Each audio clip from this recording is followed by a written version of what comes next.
day number 8 of hiking the Appalachian Trail in 100 days, and I'm about a mile out from the Kennebec River ferry. I'm gonna be there around 8, maybe a few minutes before 8, and it doesn't open until 9. So that's what it'll be, I guess. It's the cards we are dealt. So I figured I'd rather get there a little early, and maybe the guy shows up early rather than getting there right at 9 and realizing he had been there for half an hour and I could have gone already. So once we get across the river, it's going to be a big push to make it to our next campsite that'll still be 21 miles away. Hopefully as early in the day as possible, because it's going to be late, probably 6 or 7 p.m. at the earliest, I would say. So getting close to Kennebec, Maine. That's the town that's pretty much right before the Kennebec River crossing. So I don't think I'm actually going to go through town, but I think the trail goes pretty close to town. Well, there it is, the mighty Kennebec River, and got about a quarter mile to go, I think, to the actual crossing site. But yeah, that would not be fun to have to walk across and maybe swim. It's hard to tell how, it's impossible to tell how deep it is. You can definitely see, at least I can see, that there's parts where there's like rocks sticking up. So some sections aren't super deep, but it's hard to tell, and by the time you figure out if it's too deep, it's probably too late or pretty close to too late. So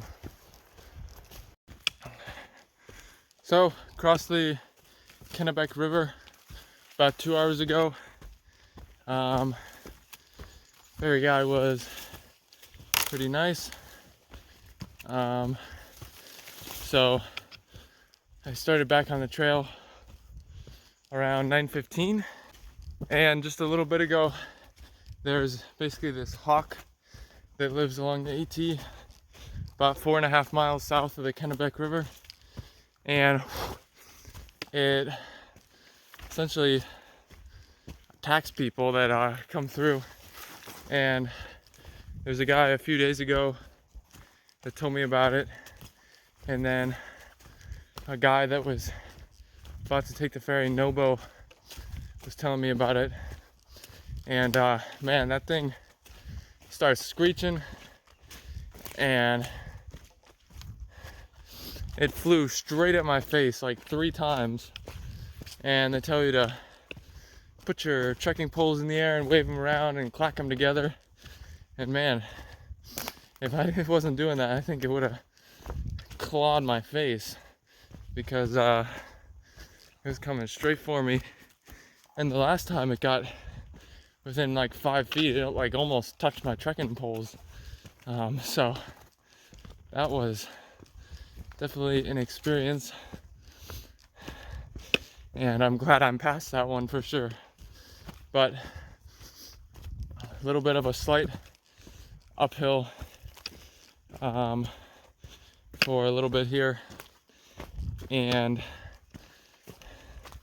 I feel like I'm working hard, but I'm not going quite as fast as I would like.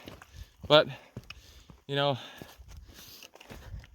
I don't get there till 9 o'clock, then that's what it is.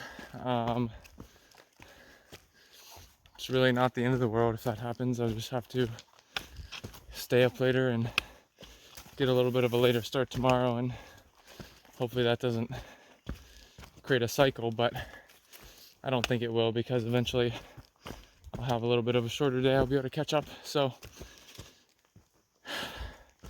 gonna keep on pushing, and see how far I can get in as little time as possible. So I've been moving fairly well the last few hours, I think, and I have about 10 miles to go for the day, and it's just before 2 o'clock. So honestly, I'm feeling fairly decent about that. If I could do 2 miles an hour, that would put me there at 7. Now I will have to stop. I'll probably stop in about an hour to filter some more water and charge my watch, and probably eat something real quick. So hopefully that doesn't take too long, but that will slow me down some. And then there are going to be some uphill sections a little bit later. They shouldn't be too terrible, but those will definitely slow me down as well. So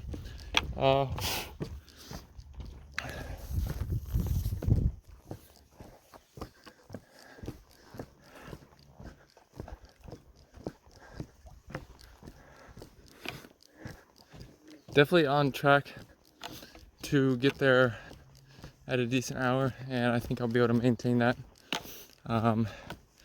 If I get there around 7, I'll be really happy with that. It's currently 4:30 in the afternoon. Got just about 5 miles left, so not doing too bad.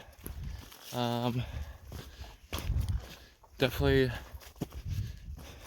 I think my body is just getting a little tired, which is understandable, but I'm gonna keep going and I will get there eventually.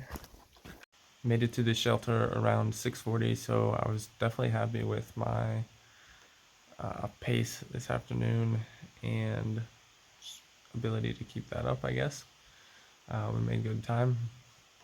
So I got dinner going and took care of that, filtered some more water. There's a nice little stream just 100 feet away from the shelter, and actually it looks like I'm in my tent, but my tent is also in the shelter because I'm the only one here.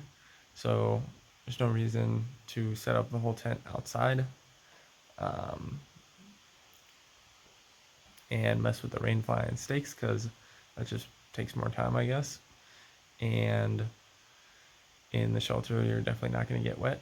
And the reason I set up the tent is to protect myself from bugs and mosquitoes and stuff like that, because there's no protection from that in the shelter. So a little dual action there, but that seems to make sense, and it's super quick and easy to just set up the poles of the tent and put it in the shelter, even though it looks kind of stupid, but that's all right. It works for what I need. So 27.4 miles today, a hard day for sure, but I'm happy with the effort I put in and kind of executing on different things in terms of drinking water, eating, just being efficient with those things, charging the watch, because I'm tracking all these hikes every day on my watch, and the battery isn't very good, so I have to charge it at least once or twice midday. So stopping to do those things eats up time, and learning to be efficient with all those things is important, including things in camp like making dinner and filtering water and setting up the bear bag, stuff like that. So a good day tomorrow is going to be pretty tough as well. Got a lot of elevation gain and climbing up some big mountains.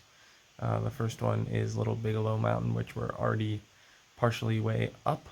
So that one's about 3,000 feet, and then there's some other mountains later on that are 4,000 feet that we'll be climbing up.